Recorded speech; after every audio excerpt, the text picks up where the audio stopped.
And good afternoon. Hey, everybody. We're live. I'm Nick Valencia, the host of Nick Valencia Live, and we have a show today and a conversation ahead, especially after what happened yesterday in Minneapolis, Minnesota. And we want to get right into it. It's heavy, you know. This kind of stuff affects us all, no matter what, because at the end of the day, we're all human beings. And unfortunately, it is now the new reality here is that this is a tale of two perceptions, a tale almost of two realities, because those that I hear and see, and I'm sure for you guys too, the people around you who are justifying what happened yesterday, are very likely Trump supporters, very likely part of MAGA or lean conservative, back the blue. But there's even people who are law enforcement that have gone on record on national television to say that this is not a justified shooting in their eyes. And part of the issue here is what's going on and the messaging coming from the administration, messages coming from the very, very top in our leadership. Early on, this news broke just before 1 p.m. yesterday, and we had only the words of DHS. We didn't have any video to go off of, and their initial assessment of this is that we knew that an American citizen had been killed. It was a woman, it was a white woman.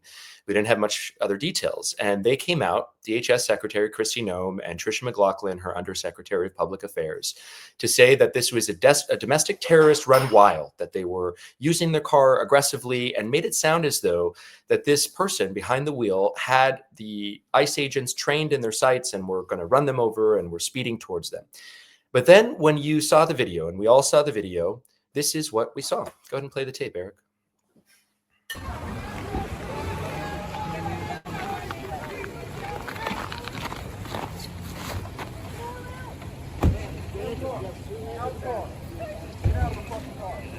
No! No! Shame! Shame! Oh my fucking God! What the fuck? What the fuck? You just fucking, what the fuck did... I'll tell you what I saw there. I saw contradictory commands being given by those ICE agents. I saw one individual tell her to get out of the car, the other one to tell her drive off. Somebody approach her door. I saw her let one of those federal vehicles drive in front of her. I saw no, at any point, her being a risk, a deadly risk at that, to any of those ICE agents. And even when you slow down the video, which we're about to show you here, look at the wheels. Pay attention closely to the front wheels, which are turned away from the ICE agent who fired those fatal rounds. So what you see here, slowed down to 3 times the speed. Look at the wheels pointed away from the ICE agent who fired at least 3 shots. Those who justify the shooting point to this second clip here where they say, you slow it down, that it appears as though the ICE agent was tapped or run into.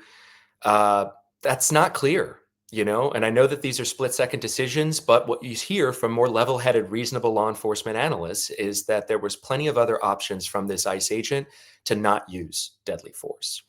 These are also untrained ICE agents. And I know that. Bring that tape back up here. And this is not to gratuitously show what happened, but look at the reaction of the ICE agents when those shots are fired. Just look at the reaction here. You have them retreat, go away. It's like they're not even expecting their partner to fire shots. Look at him there. Slips on the ice, tries to get away.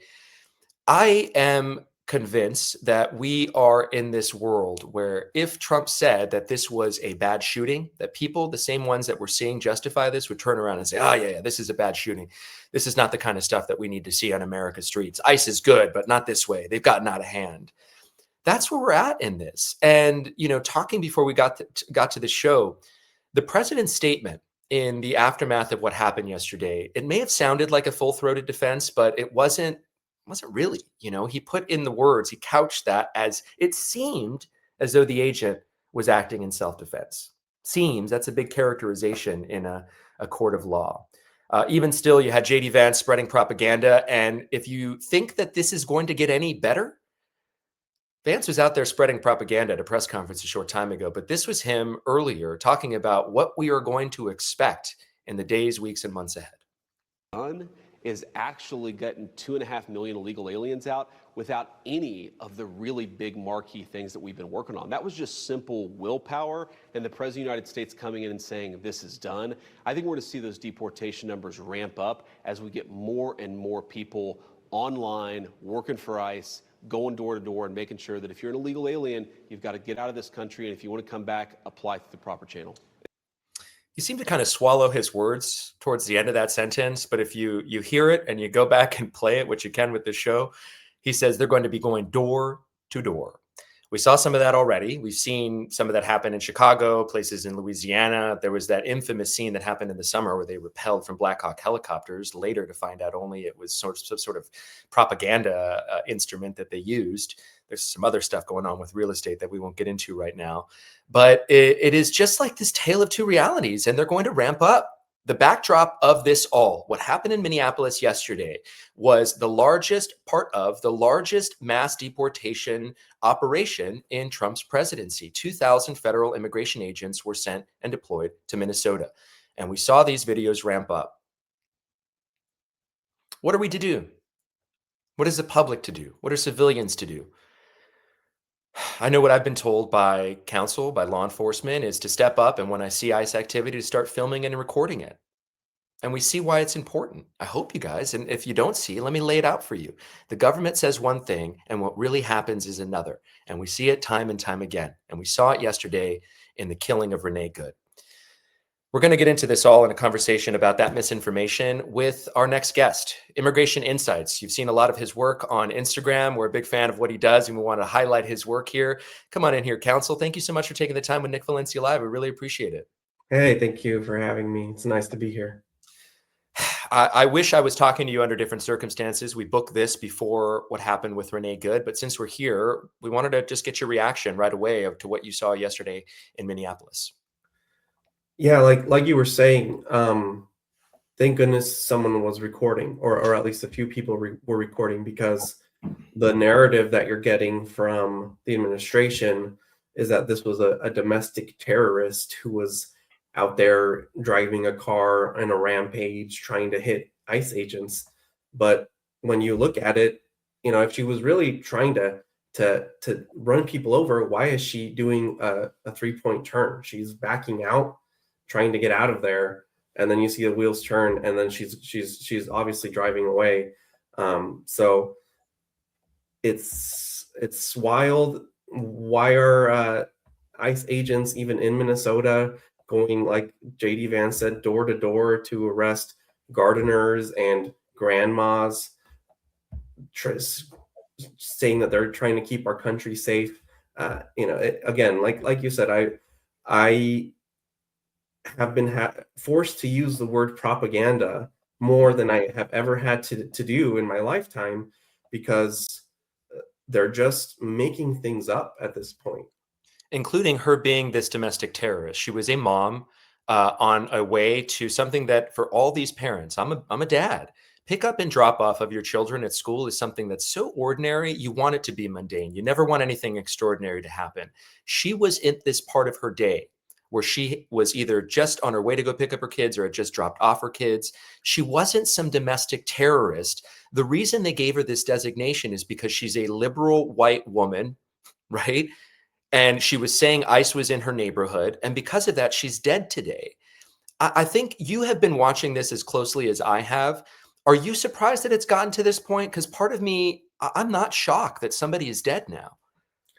No, and I think that this is a way to send a message. If you are going to try to film us, if you are going to try to warn your neighbors that we are doing immigration enforcement in the area, mind you, in areas where no one in the state has asked for this. Minnesota, Tim Walz has said, we don't want you here. The mayor of Minneapolis said, we don't want you here. If you're going to film us, if you're going to whistle, if you're going to warn your neighbors, you might end up dead. Eric Sandoval, my executive producer, wants to remind us that it's not illegal to warn people of ICE activity. He actually has pulled a legal document here. What's it say? The United States Court of Appeals for the Second Circuit. Michael Friend, plaintiff v. Richard Gaspariano in the city of Sanford. What's this, Eric? Here, it's just basic. He was warning people with a sign of a checkpoint up ahead. The District Court of Appeals ruled in his favor. It's not illegal. Thank you for that, Eric. First Amendment right. First Amendment right to express yourself, and also First Amendment right to protest. So there's nothing illegal about it. And to claim that this woman, Renee Good, was there as a domestic terrorist, where were her bombs, her guns? I mean, that is such a terrible way to describe who this woman was. She was there to just warn her neighbors about ICE presence in the area, and she got killed for it, and it's a tragedy. And we wanted to put out really quick in the, just sort of rush of information. One of those photos was posted on her Instagram page. That's not actually Renee Good. I'm sorry, I sent that photo to you last night, Eric. I know that there is another photo of her out there, but that's just sort of what happens in the rush of information. Another thing, though, that is happening there is you mentioned all of these agents that are there on the streets. We wanted to play you a clip of what happened just shortly after this killing at the airport in Minneapolis, where ICE was spotted basically harassing and shaking down an Uber driver because he had an accent. But we're working on getting that video. But we talked about this, counsel. Now it seems that federal agents are telling us that your accent is a determination as to whether or not you're a U.S. citizen here. How are we supposed to react to that? Well, exactly. I mean, that's why the Supreme Court's decision and Kavanaugh's explanation is so outrageous, because it exactly did what's happening right now. It is giving them carte blanche to profile you, to hear you speak for a couple of seconds, and because you have an accent or because you have dark skin, oh, well, now I have probable cause or some sort of reasonable suspicion to believe that you're in the country illegally. And so all of these people now are going to be forced to carry around documentation, passports, birth certificates on them 24/7. And even if they have those, well, the government can just say those are fake. That's it. And I was about to bring this up because that's the case that's happening right now with Dulce Consuelo Morales Diaz. She is a woman that we've reported on extensively. We kind of broke the story about her detention, and she was a victim, her attorney says, of one of these Kavanaugh stops.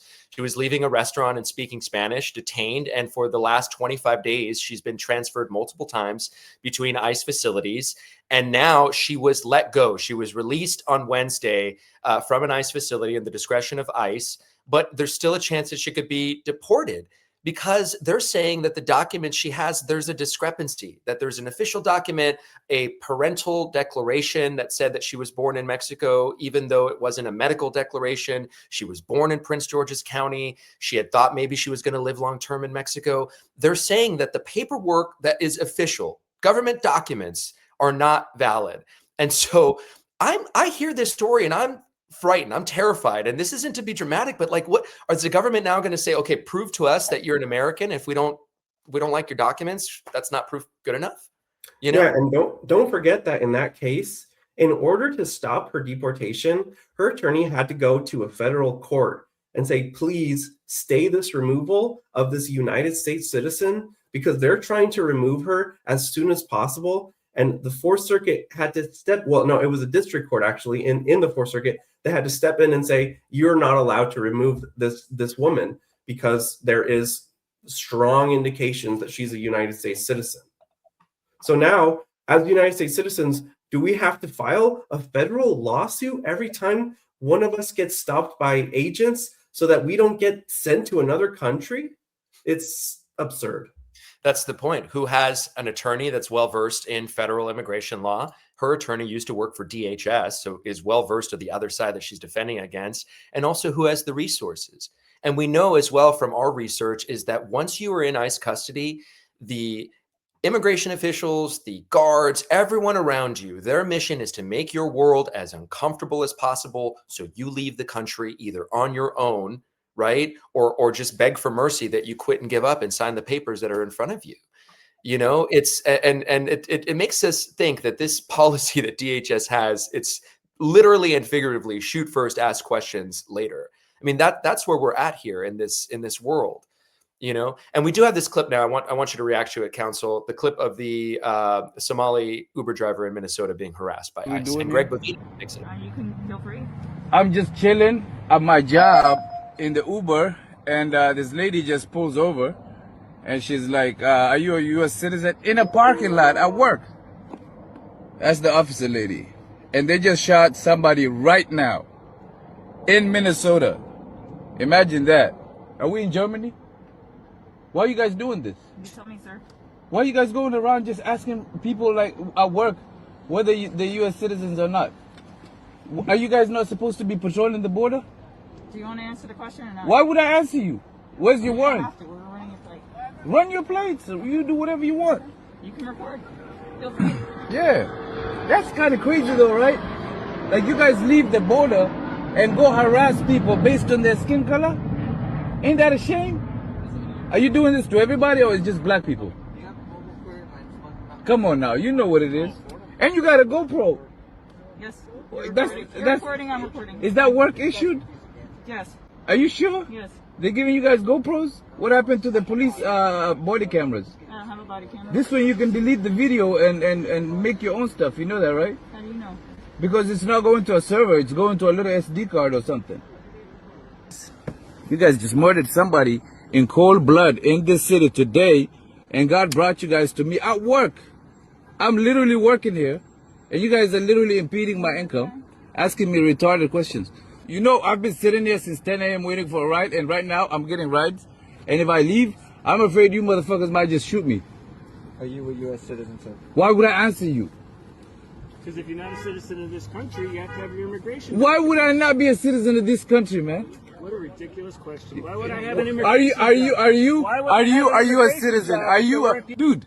Listen, I'm here working. You're working too, right? So go. It says U.S. Border Patrol. This is not the border. Go to the Canada border or the Mexico border. If you were from I'm this working, country, dude. If you were from this country, If you know what do I'm you an mean? immigration What do you mean if I'm from this I country? could hear you don't have the same accent What? as me. That's why I'm Oh, asking so you. you're going by accents now? I wanna know Is where that you what were it born. is? Where were you born? Is that accents? Have you heard the Israeli accent? He's a U.S. citizen. As U.S. citizens, are we required to answer their questions? I mean, it's a tough situation.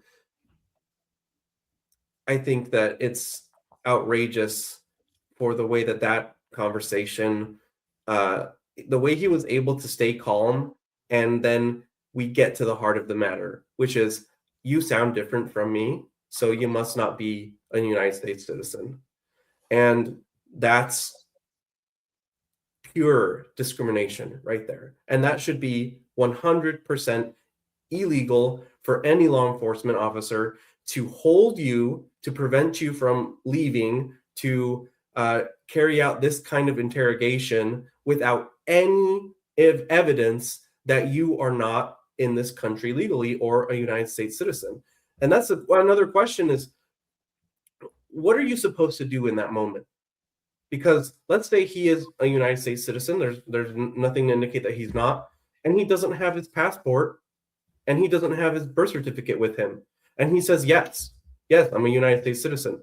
They can say, but you don't talk like we do, so we're just going to detain you until we figure this out. And then he gets detained for 25 days, like Dulce got detained, and you want to file a lawsuit against them. Well, guess what? You don't even know who they are because they have their faces covered. So how are you supposed to name them in a lawsuit?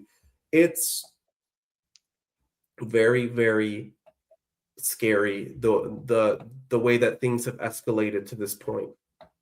And it's also, it appears to be setting precedent here. That's what Victoria Slatton, Dulce's attorney, was worried about, is that, all of a sudden there are these Kavanaugh stops. It goes against the standard because Justice Kavanaugh said, well, look, if you're an American citizen, that'll get worked out pretty easily. You wouldn't be going into custody.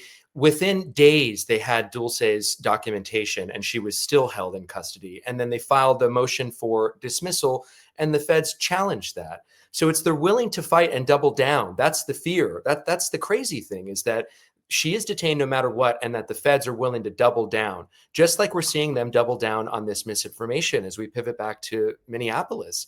What do you think there as an attorney? Language is so important for attorneys, for people in court, and you see the administration, our commander in chief, our leadership be so loose with the facts and so loose with their words. Yeah, and like you said, it creates this duality. You have people taking sides based on ideology. Yeah. But here's the thing: if you had, let's say, some liberal icon like, I don't know, AOC come out and say, you know what, that looks like a good shooting, you wouldn't have the entire leftist liberal party saying, we agree, that looks like a good shooting. People will be like, what are you talking about? Have you even seen the video?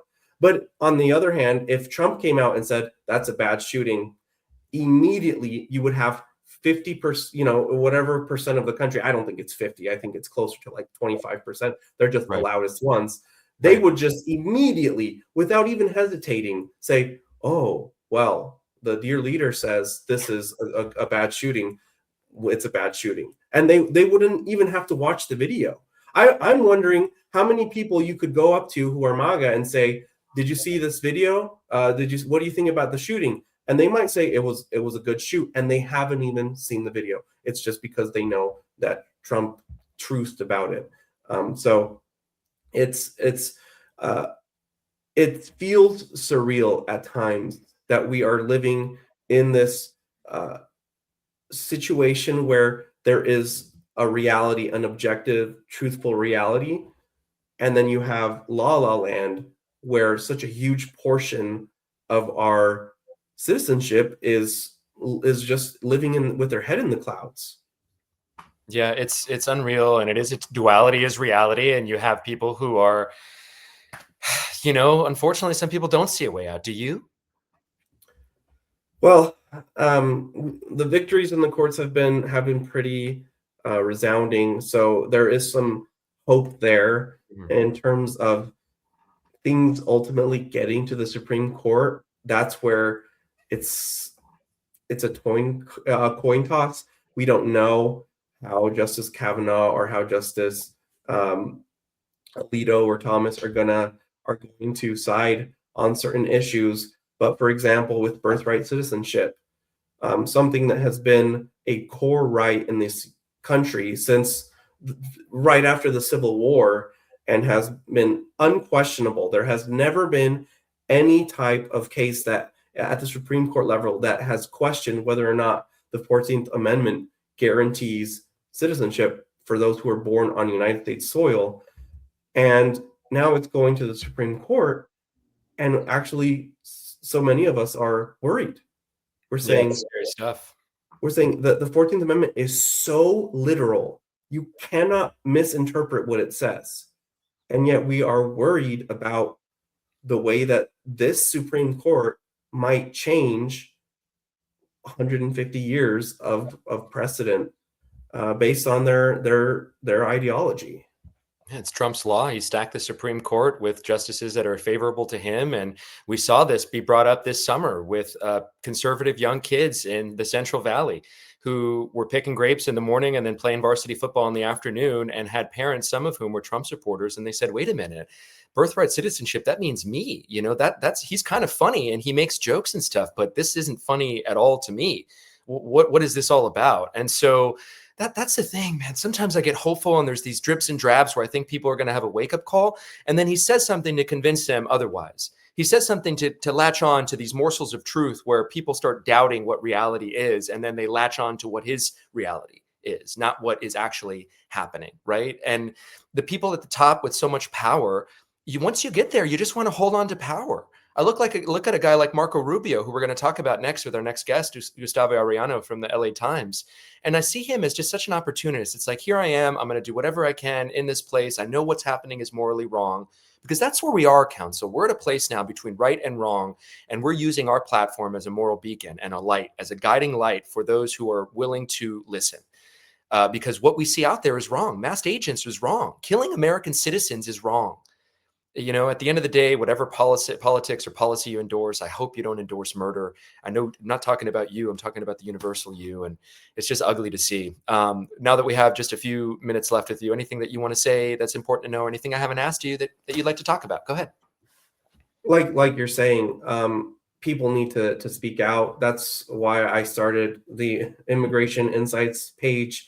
I noticed that there were a lot of profiles, countless immigration attorney profiles that were giving really good information, but it seemed to be geared towards Spanish-speaking clients. I'm a Spanish speaker, that's fine.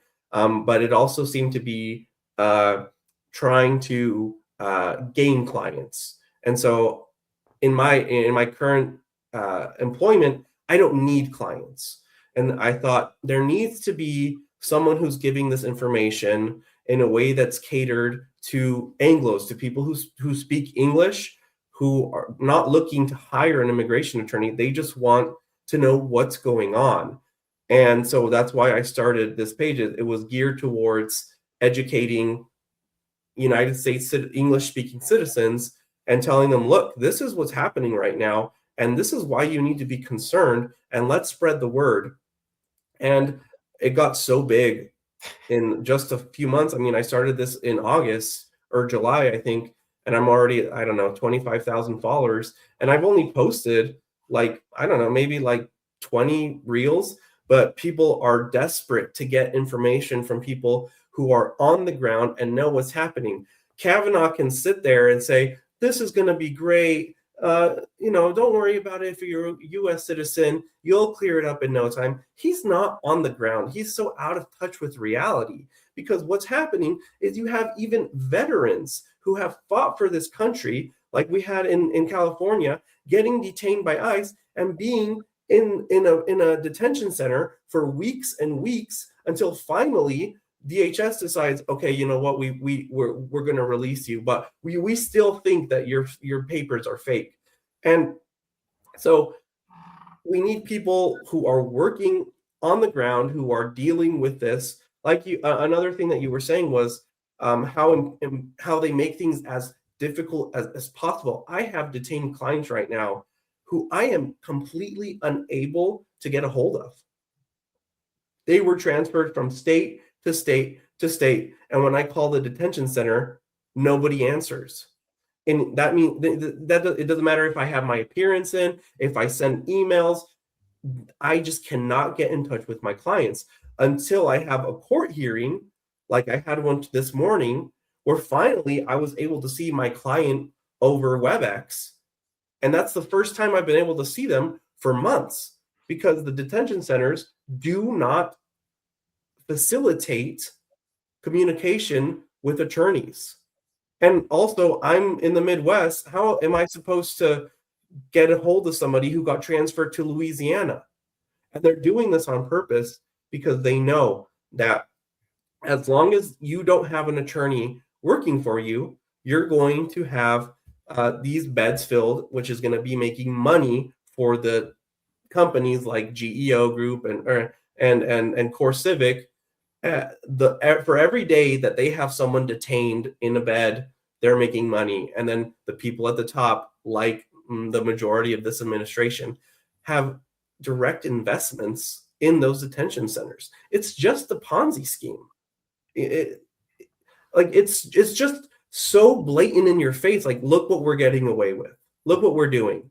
We're going to create new immigration laws that we know are illegal, like the BIA, the Board of Immigration Decisions, matter of your Jura Hurtado, and matter of QLE, that say no one is eligible for a bond anymore. Those are so blatantly illegal and go completely against what the Immigration and Nationality Act say. And they know that. They know that. But they know that for at least 6 to 8 to 9 months, maybe a year, that's going to get caught up in litigation. And they know it's going to get struck down by some circuit court, and then we're going to be, we're going to have to deal with that. But at least during that time, we're going to make a lot of money. That's what they're doing. It's just grifting. These are grifters. They've been grifting their whole lives, and they're just trying to make money using people as chattel so that they can, fill their pocketbooks.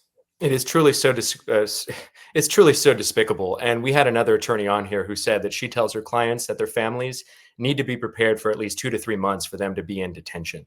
And that's sort of the reality. And if you don't have an attorney like you who's giving you a zealous defense, who knows the law, there are grifters in all industries, unfortunately. There is a bottom 50%, even in journalists, unfortunately. We don't think that we're there. We don't think that you're in the bottom 50% either of your industry counsel. Thank you so much for taking the time with us. If you want to keep up and follow with him, immigration_insights on social media. They're growing fast. They got our attention, and there is tremendous legal advice on there. And it's real and it's authentic. That's why your platform has grown. You're not clearly not trying to make money off of anyone. You want to add value and educate and empower. And so thank you so much for taking the time with us. We really appreciate it. Thank you, Nick. Next time. Appreciate it. See you. All right. Yeah, there's a reason we didn't use his name. You know, I mean, he had been out there before and he had gotten doxxed. He had gotten the attention of MAGA. And, you know, he's in a state that, you know, sometimes it's a little, it's hard. I know because I live in Georgia and, you know, it wouldn't be without challenges here. I don't want to shit on Georgia because there's plenty of good stuff here. I love raising my family here, but man, I know what it's like and that fear that he has because we are in this world where like people are so psycho about their politics. It's insane. You know, you have people that are so willing to deny reality, so willing to turn their back on what they've said before. And that brings me to the conversation that we're going to have next on Venezuela.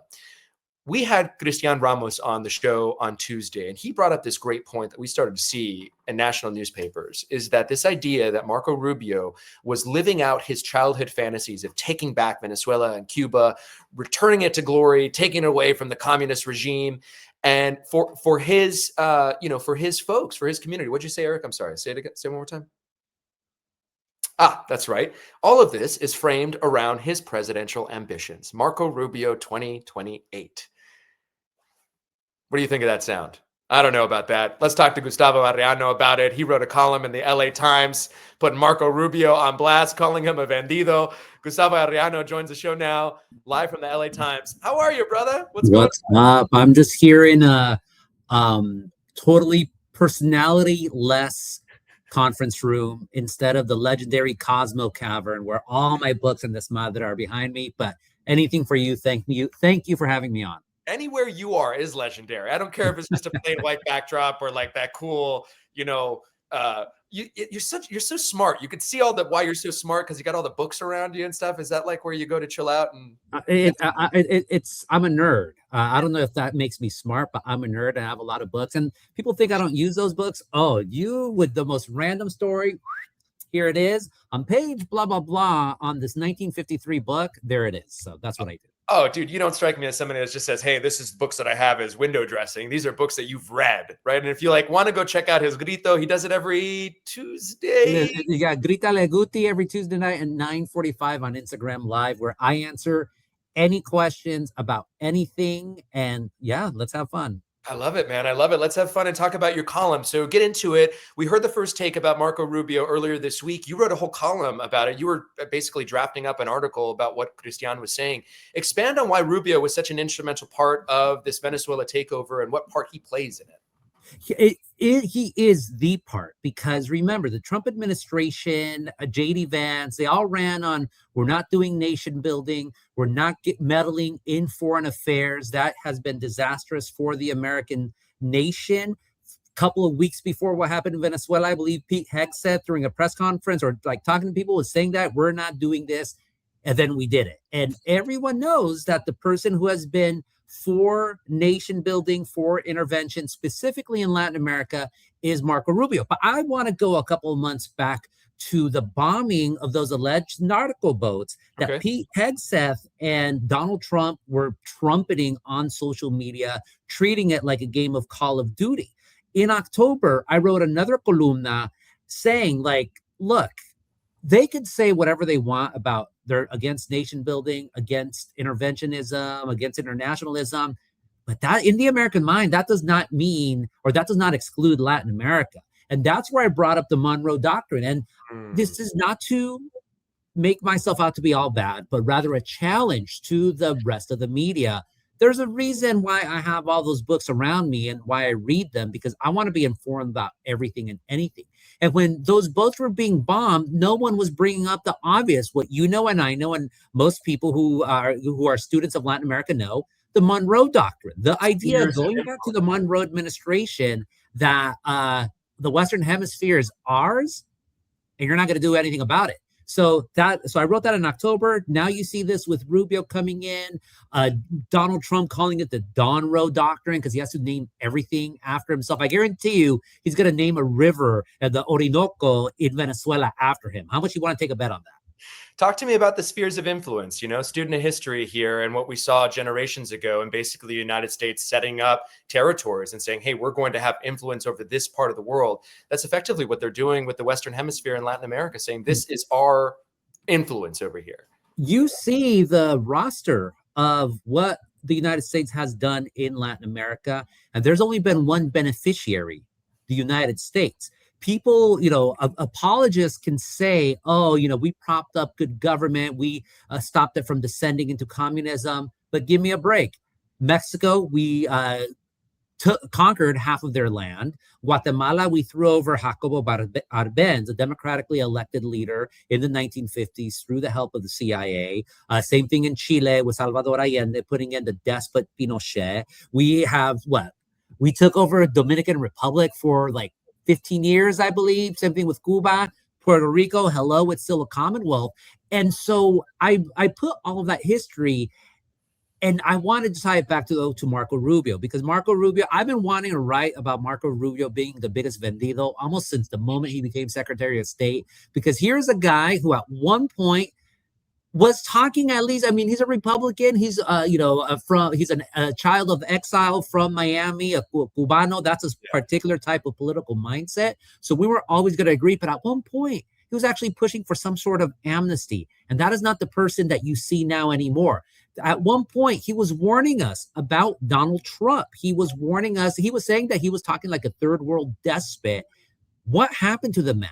Only one thing happened. We all know how much Marco Rubio has desired to be as powerful as possible. He ran for the highest office in the land. At what point did he sell himself out to do that? Well, we have it now, hence the littlest, biggest vendido of them all. How much further can little Marco Rubio shrink? And that's not an exemplification of power, is just being someone different in every room. Part of the reason why people like Trump is that he is uniquely himself, they say, in every single room he's in. But Rubio seems to change up depending on his audience. And I remember him in the Gang of Eight and trying to get bipartisan immigration reform. I remember him making the hands comments. And then I also remember his downfall when he had the Republican response to the presidential address and sipped water in the middle. Right? I mean, that's why it matters to have journalists that have been around and just don't eat up the bullshit that they're selling us right now. And one of the questions I have for you, talking about being around the block, you remember Bush 1, you remember Bush 2, the neocons. Bush 1 went in with Noriega, Bush 2 went in with oil and Saddam. How much different is Donald Trump from Bush 1 or Bush 2? Or is he kind of the same, Bush 3? He's not lying. He says it's all about the oil. Do we want to give him credit for that? No, but at least he's not lying. He also, I mean, look, my politics are anti-interventionist, period. So I was against the Iraq War.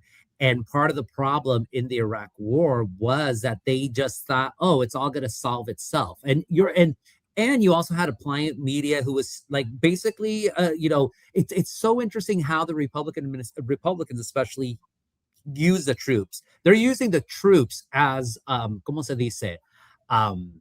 A prophylactic, for lack of a better chance, protection against any criticism. Oh, are you going to be opposed to the valor of the troops who came in and took Maduro and fell under heavy fire? You would be absolutely insane to do support that. The troops at all costs. Yeah, to support the troops. That's what they're daring you to do. But that's not going to distract from what Trump is doing. In many ways, it's scarier because W tried to do nation building in both Afghanistan and Iraq to predictably horrible, como se dice, results. Yeah. Trump, they're not trying to do nation building. They're doing nation taking. They're doing nation extraction. It is colonialism, and no one's hiding it. Stephen Miller on his social media is saying, post World War II, all these empires, they just started getting rid of their colonial holdings, making it out to seem that colonialism was a nice thing. Tell that to the people that King Leopold, the children who King Leopold would kill in what's now the Congo or Zaire, when their parents would not get enough rubber for the day. Tell that to the hundreds of thousands of indigenous Maya who got massacred under the Guatemalan administration supported by Donald Trump. Tell that to the tens of thousands of people disappeared in Chile and Argentina. That's colonialism. And that's what this administration wants. That's what makes it frightful. And then one more thing. You got this new mindset of colonialism, and then you have this new mindset of remigration. So, Nick, people like me and you, they're telling us we're going to take over your countries so we could kick you out. That's literally what they're doing for Venezuela. They're now saying like, oh, the Venezuelans are going to be so thrilled to go back home. Are they really going to be thrilled to go back home when they still have the Maduro regime there? They already took away their TPS as well. Yeah. You know, so they're talking out of both sides. Rubio did. The same guy, sorry to interrupt, the same guy who under the Biden administration wrote a letter to then DHS Secretary Alejandro Mayorkas saying, please give Venezuelans TPS status. I represent a lot of them in Florida because if they go home, they are going to be killed. What's changed, Marco? Not a single thing has changed. We already have reports of the Maduro regime going to see who cheered the deposing of Maduro. Like nothing has changed at all, except we're now taking all their oil. It's a reshuffling, and you're seeing these bands of militants that are basically pro-government militants that are doing exactly that. We saw videos of people terrified to leave their high rises because they saw these people carjacking masked up men. Where else do we see masked up men? Right here, man. I want to, land the plane here on this Rubio conversation. Do you see him? Our political memories are so short term. We could talk all this shit and remind people of whatever, but people, when they go to the ballot box, it's like, oh, what color suit was he wearing? His tie was nice that day. His hair looked good. Do you see Rubio winning 2028? Do you see him being an effective challenger?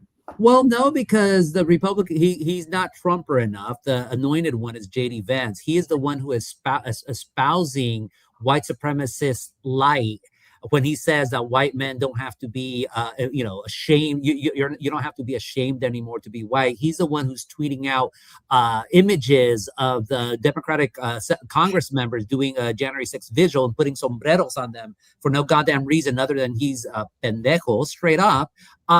Rubio's not the anointed one. And that's going to be, to me, the saddest thing. I'm not going to be crying about it, but ultimately, you could call something a tragedy. Marco, you sold yourself out for what?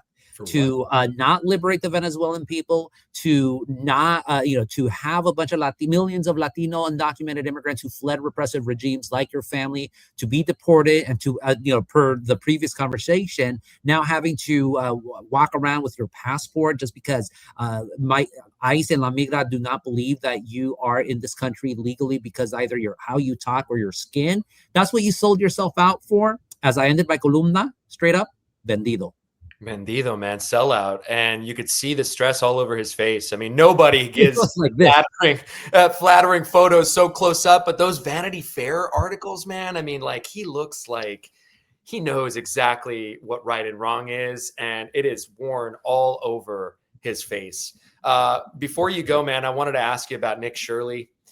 Do you know what this conservative propagandist, this guy, I mean, I ask you about him because one of the reasons that Minnesota is so active right now is this guy went out there and profiled daycares in Minnesota during the holiday to allege they were closed. There was investigation to investigate his investigation that found out that it was an American woman that was responsible behind all this stuff, totally misrepresenting it. Is he surfaced or bubbled up into your media world yet? Hey, everyone, next stop, California, right? All the billions of dollars in supposed fraud under the Newsom administration, under the administration of LA Mayor Karen Bass, especially in regards to the rebuilding. The two big things that conservatives cannot totally freak out about in California: the non-rebuilding of after the Palisades and Eaton fire, and the high-speed rail that has been just chaos for decades. Look, there's a there, but Does it come because it's a conspiracy by Democrats to rip off the California taxpayer? No, it is inept bureaucracy, which is both Republican and Democrat.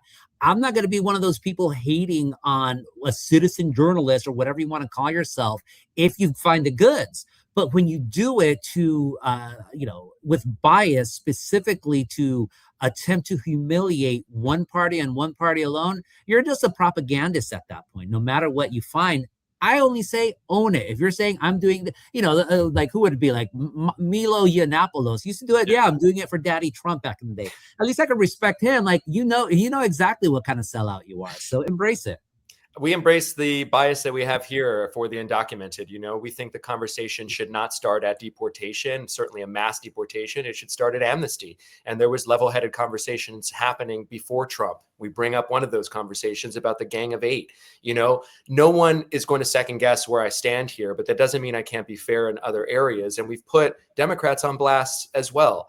And so, I don't want to derail the conversation. Yeah, let's talk media. Why not? Because that's what journalists always do. I'll just one quick thing. I always tell people, don't let your biases get in the way of a good story.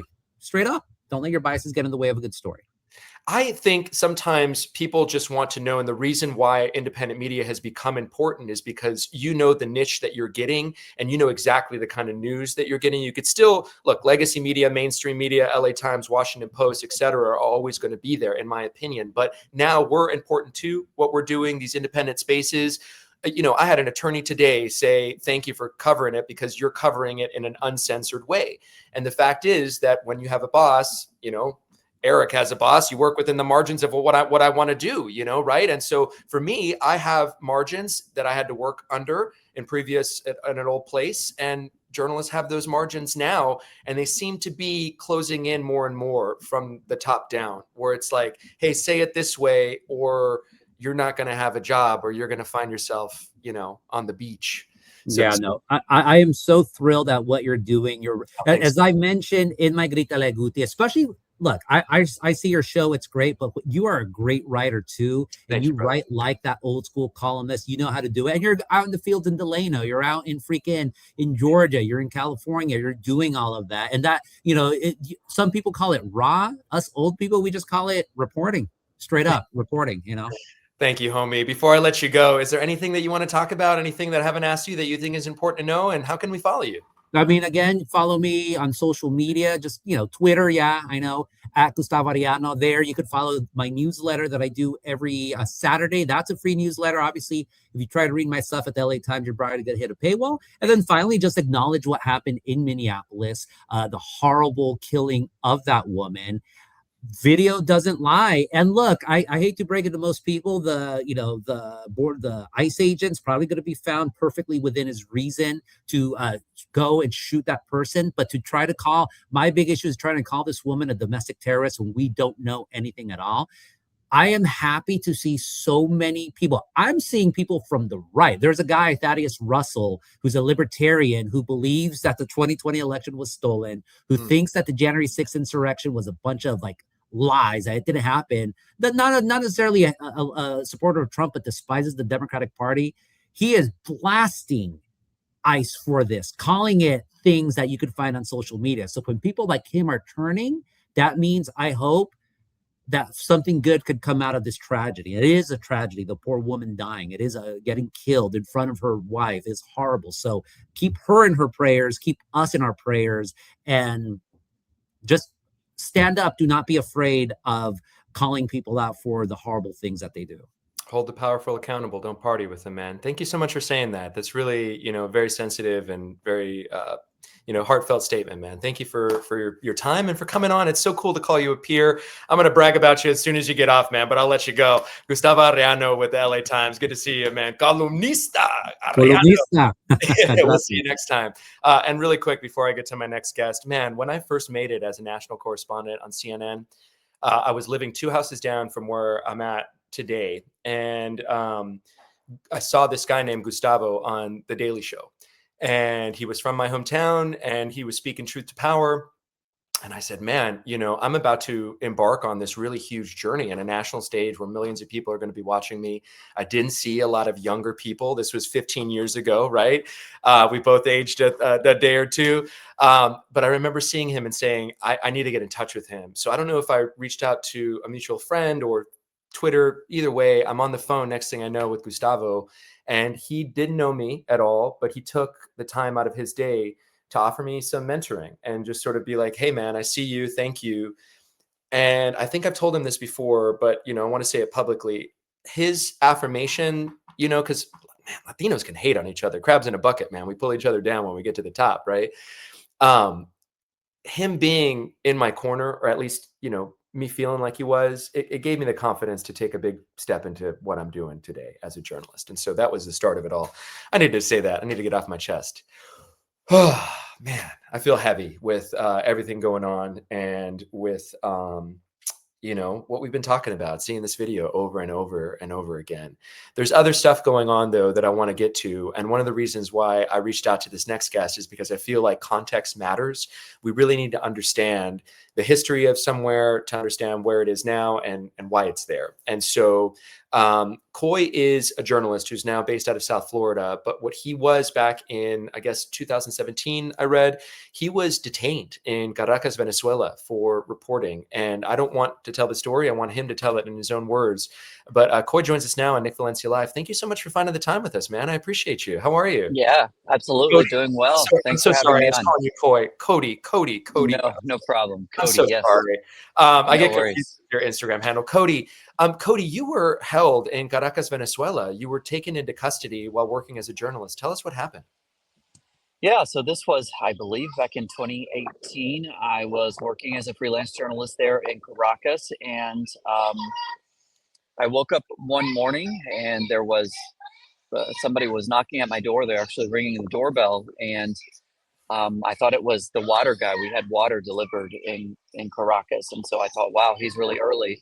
But no, I opened the door, and there were armed military counterintelligence folks outside my door, and they gave me a little letter that said I was under investigation for treason, espionage, and extraction of military equipment, I believe, and they were looking for my information as a journalist, my sources, who I covered, who I talked to. So I was. They went through everything I owned, and I was later detained at their headquarters and eventually deported the next morning from the country. You single-handedly came into contact with Maduro's fascism, with his regime. When you saw that the U.S. had invaded Venezuela, when you were seeing the videos of them bombing these suspected drug boats and the ramp up to it, what was your reaction, given how close proximity you were affected by Maduro's regime? Well, listen, I'm not Venezuelan, but I certainly would like to return to Venezuela, and I haven't been able to do that since this happened. So I think, like a lot of Venezuelans, it's a little bit of excitement that the country could go through some type of democratic transition. And if I feel that way, I can only imagine how the thousands and thousands of Venezuelan exiles around the world feel. They cannot return to their country. They know if they do, they will be arrested. They will likely face torture. And in some cases, their family is still there. They haven't seen their family in years. And that's not even to mention, the hundreds of political prisoners in the country. There was just some news this morning that some of them are about to be released. So I think it's for those people who have been really affected by the political system in Venezuela, it's an exciting time. And you were impacted by that. And so I think for people that understand that they feel kind of confused by it, right? Because in one breath, there's a dictator, he did some really terrible things. And then the other, it's like, okay, are we going into at war to another country? Are these feelings the same that you have? Do you have these similar notions, or do you see this as just sort of good all around that we went in and see sort of the merit in what we did? No, certainly. I think the criticisms of some of the operations that the Trump administration has been carrying out are certainly valid. They were bombing boats off of the coast of Venezuela and releasing very little evidence that those people were actually involved in drug trafficking. there are plenty of legal experts who have said that that is completely illegal under international law. And so I think those two feelings are not mutually exclusive. Folks can have acknowledge that there are legal implications or doubts about what's been happening, and at the same time be happy that a brutal dictator has been removed. You have so much context and you are so well read on Venezuela. You live there. You know, I wrote my entrance essay into CNN back in 2006 on Hugo Chavez and the rise of Chavista and the Bolivarian Revolution. He has been this sort of ever-present showman and figure he was rather before his death. Maduro then taking it over and sort of crashing the economy and doing everything that he did. What's it like to see these two worlds? You know, you live in the US now, you were living in Venezuela. There was so much tangential stuff and news leading up to this, and now it's happened, right? These two forces collided. What's that like to see this happen in real time and this change happening? It's incredible. I mean, we have been through moments like this in Venezuela for many times before, going back to, was it 2015 with Leopoldo Lopez, La Salida? Um, and each time we have had these moments, it has felt like, okay, something's about to happen here. The regime's about to fall. And then there was Juan Guaido, and we once again had another one of those moments where countries around the world were recognizing Juan Guaido as the official president of Venezuela, and it felt like, again, okay, we're close to something happening here. So I think a lot of Venezuelans, myself included, have become a little bit jaded about the situation in Venezuela because we had been through these situations before. But everything is the same until it isn't, right? And this time things were different. And it's still not clear that we're going to see a democratic transition in the country. For now, the Maduro's inner circle remains in power, but certainly we're seeing scenarios that we have not seen in really 26 years since this government has been in power. And that's a source of some excitement for people. You experienced Maduro's regime and fascism firsthand, Cody. When you see ICE agents on the streets of America, people saying it's fascist, do you get deja vu? Sure, I saw that video last night. I think that there are a lot of criticisms to be had there as well. The video was definitely disturbing last night, and certainly similar to things we've seen in Venezuela, for sure. Yeah, it takes me back to a taxi ride or Uber ride that I had in Chicago with somebody who was gay and from Venezuela and who had fled for political asylum and feared death because of his sexual orientation. And he said, I see so many parallels, between what's going on here and there. I wanted to bring you on because, I don't know, I wanted to ask somebody who knew more about the situation than I did. And there's no one that knows more about it than somebody who's been detained. Anything that I haven't asked you that you think is important to know? Anything that you think that you want to talk about? Now's your chance, Cody. Sure. I mean, I would just say, while we have seen the biggest change we've seen in decades in Venezuela, the future is still uncertain, right? Maduro's folks still remain in power, and will we see some type of democratic transition? That's still unclear. I think, sometimes Donald Trump's, he loses interest. So will he lose interest in the Venezuelan situation and just continue to work with Delcy Rodriguez and with the folks in power now? It's unclear, but certainly, like I said, still a lot of excitement because we're seeing things we've never seen before. That's for certain, man. Cody Weddle, thank you so much for taking the time with Nick Valencia Live and for giving your perspective. And we're so grateful that you're out. That is like one of the biggest fears that any journalist has, is getting detained in a foreign country and just, being targeted for doing your job. We forget that so often here as American-based, US-based journalists, is that we have the First Amendment and we're allowed to do stuff like this, where other countries, regimes, true fascist regimes, will go after you like that. Let's hope it does not get to that here in the United States. Cody Weddle, thank you so much for taking the time. Really appreciate it. Thank you. Thanks for the invitation. You got it. God bless you, brother. We can go two ways here. I could tell you there's hope out there and look at all these people and look at the crowds that have come out and look at how people have responded. Or I could tell you the reality of what's still happening, that even though people are out there, and they're pissed off at what they saw in what they say was a murder in front of their eyes, it's still going down, man. Okay, we're going to go with hope here, which I need a little bit of because it gets heavy, man. Seeing all of this stuff and thinking that it's just getting worse, that we're talking about this to put it on the record because it matters, because the truth gets distorted by the leadership in this country. You're seeing at March here from New York City, where people hit the streets last night after the murder, the killing of Renee Good. And we saw images in South Florida. We've seen people really all over the country. My executive producer drives a route pretty regularly, and there's an overpass where he sees a lot of activists put up, and they constantly have messages. And today it was fuck ICE. I love Minnesota. Do we have that image, Eric? You want to show that one? I don't know if we have that. But what I do want to show people here is the reality of what's happening. That was last night. This is the photo I'm talking about here. That's in Los Angeles. Snapped this morning. Stop Trump. I love Minnesota. A lot of us are thinking about Minnesota today. Land of Wellstone for our political junkies out there.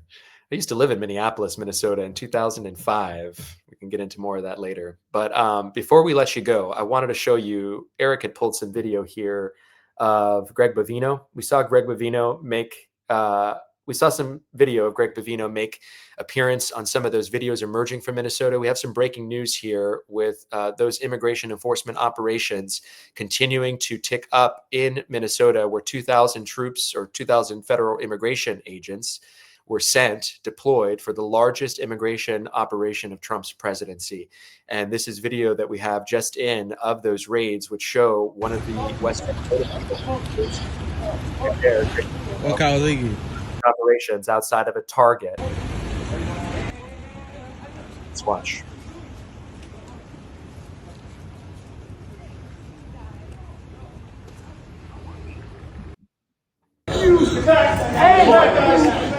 Fuck you! You guys are all on video! No, listen. No, take my phone. Hey, they got my phone. Where is the paperwork for that? Where's the... They do it on Target. They do it on Target. Hey! Sometimes I think, in these monologues, I can get a little too preachy or too little columnista, like Gustavo says. I don't need to lecture you about whether or not you think that's right and wrong, whether or not you think or envision a scenario of yourself at Target, maybe with your kids, and ICE is there to go after one of the workers or somebody that they chased in from the street. You're there with your small kids. Who knows what the hell can go wrong? These are heavily armed individuals, some of whom we will never identify. And that is what really gets us. Is not only are they masked up, not only are they poorly trained, but they feel as though they could pull the trigger because Trump has their back. And the likelihood that they will face any sort of state charges and that the Trump administration will not intervene to save them is very unlikely. They're going to get pardoned. I think those of us who are rational about this, who saw what happened with the January 6ers, who saw how other presidents have pardoned people who are their friends, their supporters. We're going to see that happen in this case. And that's why it's so important to continue recording, to continue documenting, to be that observer. They said that Renee Good was a legal observer. What does that mean? She was just a liberal woman out there recording on her cell phone, recording what was happening in her neighborhood. That could be me. That could be you. And I know that we're making a difference with what we're saying. It's so crazy because last night I'm in this new independent collective called Owl Media. And it was a fast moving day yesterday. And I wanted to take the time to thank the other independent journalists I was in this collective with. And I mentioned that it's always so ironic to celebrate success as a journalist because it often always comes on someone's worst day. Yesterday was the worst day for Renee Good and her family. And we cannot lose sight of that. We cannot lose sight that an unarmed American citizen was shot and killed, shot in the face in broad daylight while driving in the car with her dog and her wife on the way to pick up her kids or to drop off her kids. This is a mom. This is not a domestic terrorist. I don't know what else I need to say, you know? It's great to hear that Gustavo said that there's somebody from the far right out there who's putting ICE on blast, because what I've seen up until this point is people really digging their heels in depending on their political camp. And what I say when I say that, I say it because this morning, I'm not supposed to read the comments. I woke up to a lot of people asking for ICE to come to my front door. I'm a third generation Mexican American, fourth generation. My family has been in here in this country for over 100 years. We say the border crossed us. You know, we were those Mexicans before the Treaty of Hidalgo and the U.S. made that border with Mexico. That's us, man, at least on my grandma's side. Think about that. Now people are calling for ICE to come to my door. And then there's a bunch of people saying, yeah, do it, do it. He's encouraging people to break the law, encouraging people to go out there and record. Emily, Renee Good's death is on your hands. The only person the death is on the hands of is the ICE agent who pulled the trigger. And those ICE agents who now feel that they can pull the trigger and be justified for doing so. Because we live in two realities. Duality is reality. Trump's reality and what's really going on. We're here to make truth go viral.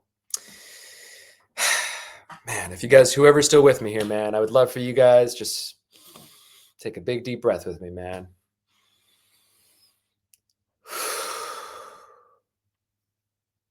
Whenever my kids are worked up, we do 3 of those, and that usually helps settle stuff down.